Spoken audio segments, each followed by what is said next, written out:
Assalamualaikum warahmatullahi wabarakatuh. Salam sejahtera. Selamat datang di Karyadi Podcast Sahabat Menuju Sehat.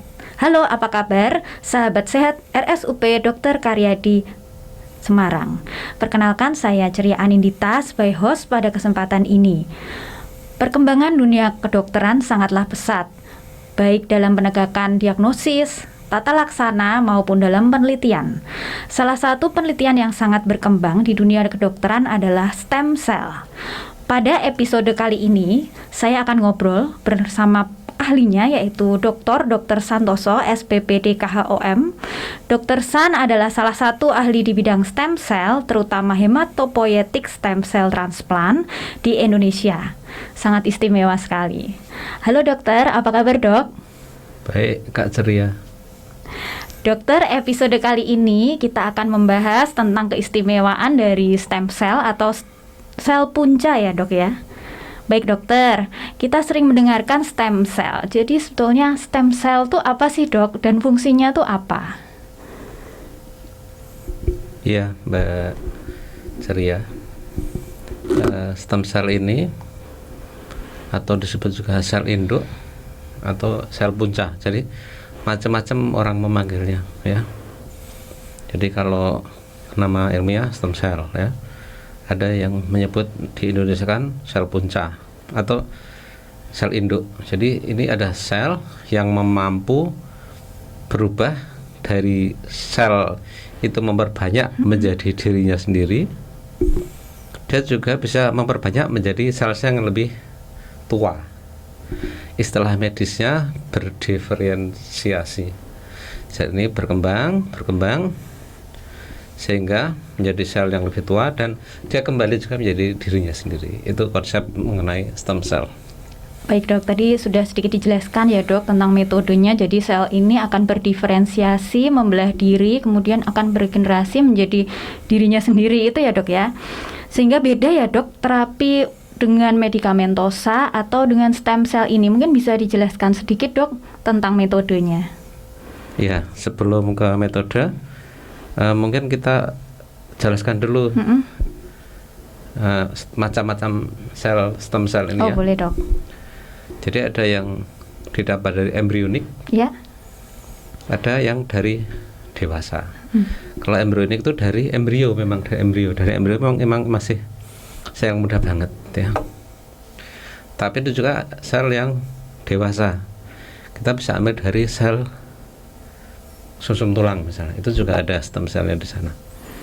Yang terbaru itu sel yang sudah dewasa bisa diprogram menjadi stem cell. Jadi diinduksi atau dipacu menjadi sel yang muda lagi. Nah, keren kan? Iya dok, sangat menarik sekali ya dok ya. Terus tadi sedikit lagi dok, yang bedanya metode terapi dengan medikamentosa atau dengan stem cell ini bagaimana dok?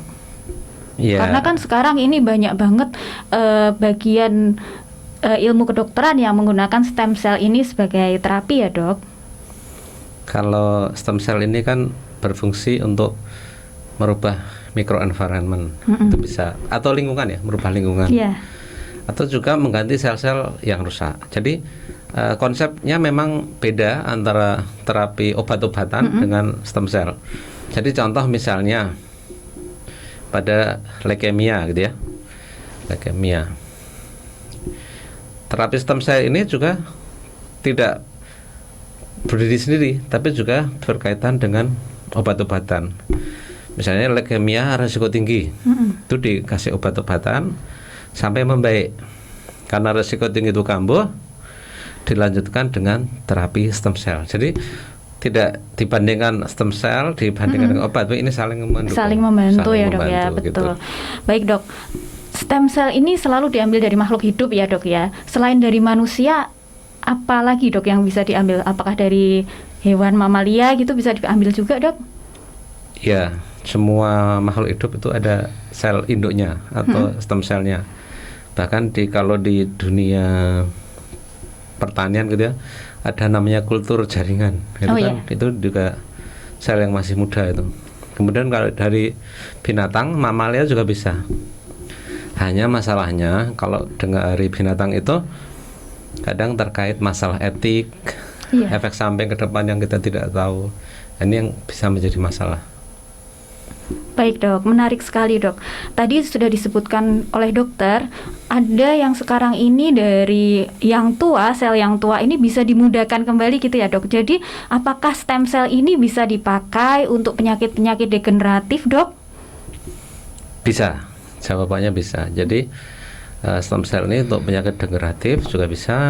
Kemudian penyakit-penyakit kelainan darah ya, misalnya leukemia, anemoplastik, multiple myeloma ya, dan penyakit yang lain. Tapi untuk degeneratif ini kita masih proses riset ya. Jadi dok. Proses riset. Yang standar stem cell dipakai untuk terapi saatnya adalah untuk cangkok susun tulang. Baik dok. Apakah ada efek sampingnya dok dari metode stem cell ini?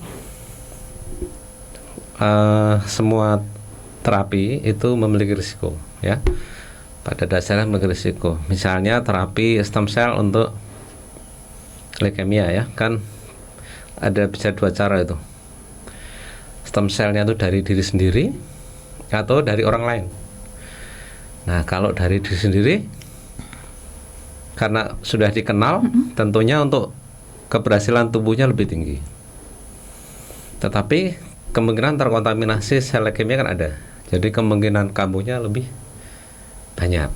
Tapi kalau dari orang lain, itu selnya kan bebas dari sel leukemia. Tentunya untuk kambuh sedikit efek sampingnya, tapi kemungkinan tubuhnya lebih sulit. Risiko penolakannya juga lebih tinggi, kegagalannya juga lebih tinggi. Jadi ada plus minusnya semua itu. Baik, itu juga sudah menjelaskan tentang keamanan dari terapi stem cell ini, dok ya. Bagaimana kalau untuk presentase keberhasilan dari terapi stem cell ini berdasarkan pengalaman dokter, dok? Jadi kalau berdasarkan riset yang kita lakukan ya, itu kalau terapi pada kekelainan darah kan kita menggunakan survival ya. Kita evaluasi 3 bulan, 6 bulan dan setahun misalnya. Dari studi yang kita buat itu 3 bulan pertama 36 sekian persen survivalnya, 6 bulan masih 36. Kemudian setelah 1 tahun 50% survivalnya, atau survival itu dalam istilah awamnya itu ketahanan bertahan hidup. Di Rumah Sakit Umum Pusat Dr. Karyadi sudah dikembangkan metode stem cell oleh Dr. Santoso dan tim HSCT atau hematopoietic stem cell transplant atau cangkok sumsum tulang yang dikerjakan untuk terapi pasien multiple myeloma, AML, non-Hodgkin lymphoma, dan AML relapse, dan sudah diterbitkan dalam jurnal korespondensi cangkok sumsum tulang Eropa pada tahun 2020. Bisa dijelaskan dokter sejak kapan dikembangkan dan bagaimana perkembangannya sampai saat ini, dokter? Jadi kalau kita bicara cangkok sumsum tulang itu sebenarnya bukan hal yang baru di Rumah Sakit Dr. Karyadi. Tahun 87 itu Semarang itu sudah menjadi pusat transplant. Jadi zaman senior-senior kita dulu tahun 87 di Karyadi di Semarang ini juga sudah menjadi pusat transplant, sudah melakukan transplant, dan kemudian karena perkembangan ekonomi, kemudian ada krisis ekonomi waktu itu, program ini dihentikan. Kemudian kita mulai tahun 2012. Yang kita kembangkan adalah infrastrukturnya, kemudian timnya, kemudian sistemnya dan regulasinya, serta ketersediaan obat-obat. Jadi kita mempunyai plan yang besar ya untuk mencapai pelayanan ini. Sampai saat ini kita sudah melakukan penelitian dari yang kita lakukan cangkok sumsum tulang ini. Keberhasilannya untuk bertahan setahun itu sekitar 50%. Dan pasien yang dicangkok itu sudah dari tahun 2012 sampai 2019 itu ada autologus 14, allogenik 2. Autologus itu sumbernya dari dirinya sendiri. Kalau allogenik dari donor orang lain. Sudah cukup besar ya, dok? Sudah cukup banyak, dan ini terus berlangsung sampai sekarang. Ya. Dok, ini karena sudah cukup banyak dikerjakan di RSUP Dr. Karyadi juga. Nah, terapi stem cell ini kan bukan terapi yang murah ya dok ya, sehingga perlu banyak persiapan. Untuk sahabat sehat yang tertarik atau sekedar ingin tahu informasinya, apa saja sih yang harus disiapkan untuk terapi cangkok sumsum tulang ini dok? Yang pertama adalah kasusnya dulu. Kasusnya ini perlu terapi stem cell atau tidak. Kalau bisa dengan pengobatan yang standar, ya tidak perlu stem cell. Kalau sudah mentok dengan terapi standar, tidak ada pilihan, baru dipilih terapi stem cell ini. Dan kemudian persiapan kondisinya, mentalnya, dan kalau udah masuk sini, semua organ kita evaluasi. Ya, dari kepala, ya, mulut, gigi, THT, saluran pernafasan, fungsinya, jantungnya, fungsi liver, ya, fungsi hati, semua organ kita evaluasi untuk memastikan bahwa ini layak, ini fit dilakukan untuk terapi sel punca atau stem cell ini. Baik dok. Menurut dokter nih dok, apakah stem cell ini merupakan potensi terapi di masa depan dokter? Tentu tidak hanya masa depan. Stem cell ini untuk pelayanan hematologi sudah diakui sebagai terapi standar. Jadi sudah diakui. Berarti sudah established ya dok? Established. Di center-center lain sudah banyak, kita kan tadi sekitar 16 ya. 16, kemudian sampai sekarang mungkin sekitar 20 ya.